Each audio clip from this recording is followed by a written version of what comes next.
We have a storm coming into Durango today on this almost spring day.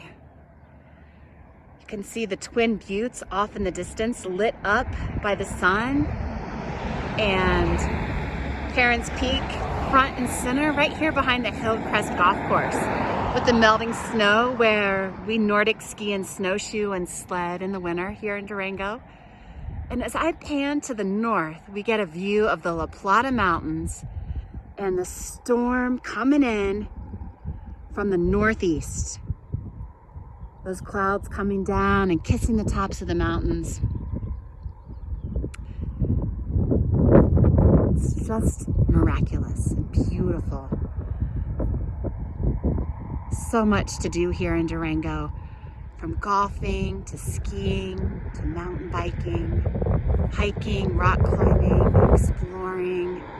And you know what? Just breathing the fresh air and having the opportunity to watch the sky change like this is wonderful.